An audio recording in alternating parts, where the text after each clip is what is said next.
This 1-acre farm in Kenya is a little slice of paradise for farmers John Obam and wife Mary. It's filled with all kinds of food, like cowpeas and pawpaws. But it wasn't always this way. Near Lake Victoria, the farm lays in a hot, dry region suffering from a changing climate. Kane po di mbele kacha, putana neno no neongi mora mora ye. Na puro mana bel kende. Gemo nyaka ko na donje wachini nikech kane wapuro to cham to bel kende ki puro to. These smart farming techniques have transformed his farm and his income. They build resilience, protect the environment, and reduce greenhouse gases that cause global climate change. Instead of just growing sorghum once a year, John grows a variety of crops year-round. If one fails, he always has the others.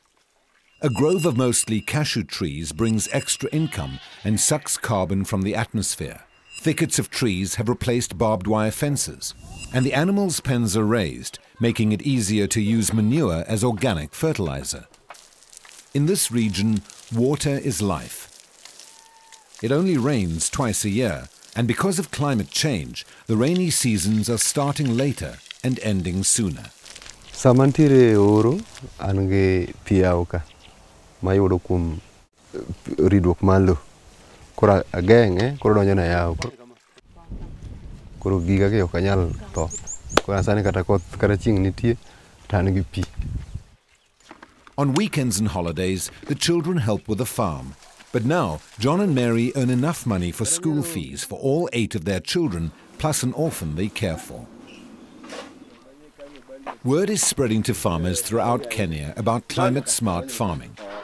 John visits a neighbor struggling because the rains are late. On this traditionally run farm, cow manure is wasted as a potential fertilizer. Fences of cut wood and barbed wire don't retain soil nor provide fodder. There is little shade. And without water catchment, the tomato crop is withering. There are no other crops, no diversification. Sama we kodini eri jo pur jo gwenka alwora naka ose kawa ka ngama chalo ka japuonj gini kech ka gik maganeno ka timore ka gigi gino kine ka chiena gini giga kete pap ogine kata my bedroom koro gineno gi joma neno gi ntie kata be moseneno mosechako tim. In the face of increasing dry spells, Kenya is promoting climate-smart practices to protect and boost its wealth, the wealth of its farms, its people, and its wildlife. These iconic African animals roam the Samburu National Park. It lies in the heart of the homelands of the Samburu people. This area gets even less rain, and livestock herding has allowed the Samburu to survive in a water-starved region for generations. But the population has grown, and because of climate change, the rainy season is shorter and brings less rain. The natural grasslands that support both the Samburu's herds and wild animals have become sparse and degraded. So the Northern Rangelands Trust is adopting climate-smart techniques to herding that make farmers more resilient to climate change, protect the environment, and reduce encroachment in the neighboring national park. Just like with farming, climate-smart practices improve the livelihoods of herder families, like that of Thomas Leletur. He has combined his 40 cattle with a livestock of 11 other families so that the animals graze more efficiently as a concentrated group.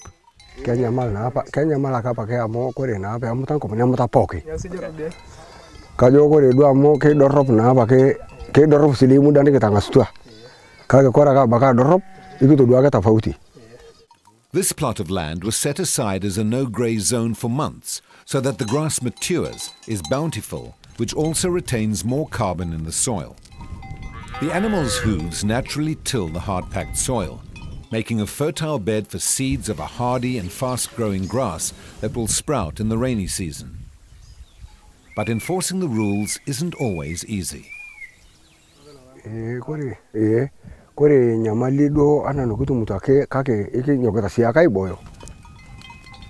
NRT buys the cows directly from the herders, so herders don't have to march them to distant markets. That means the cows stay healthier and can be sold at a younger age. Over their shorter lifespans, they consume less grass and produce less greenhouse gas emissions.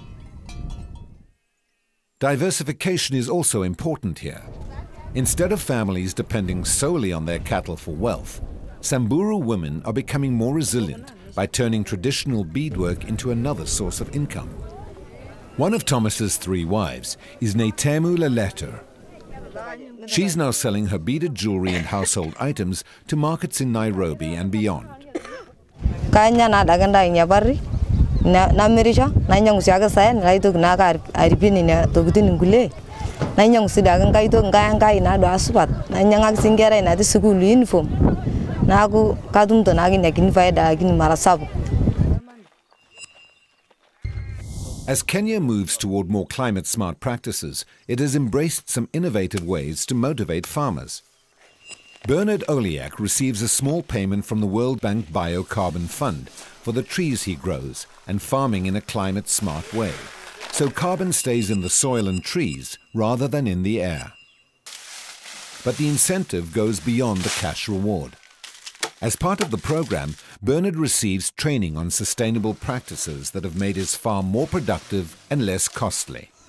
Kaluwore gi training maseyudo, nitie lokruok e weche mag korka jamni, to koro miyo dhera bedo kod chiemo kata diere oro. Koro mano miyo an gi chak. Now trees shade his cows. Cool cows produce more milk. He sells seedlings to other farmers for a profit. And in about 5 years, he'll be able to sell the lumber for a windfall of about $300. Recently, his farmers group received its first carbon payment. They decided to use it to diversify their production and make them even more resilient. Wachano mar mede pesa moro mondo wanyiewgo some equipments manyalo konyowa kaka. In Kenya, more than 20,000 smallholder farms are now part of the program, increasing crop yields up to 20%. Climate-smart practices are expanding and multiplying. Herders and farmers alike are finding that one good turn leads to another. They are breaking out of vicious cycles and creating virtuous cycles. They make money, and save time. Ma piny mangima kwaneno kaka sani kaka wan Kenya ka tok chweyo makare. Koro ji duto nyaka chiew, ji bedo piny, ji chungo ti. Mano e gima anyalo wacho ni jomoko ti kaka tiyoni mondo mi wadhi urwang' achiel. Mano e ote manyalo timo.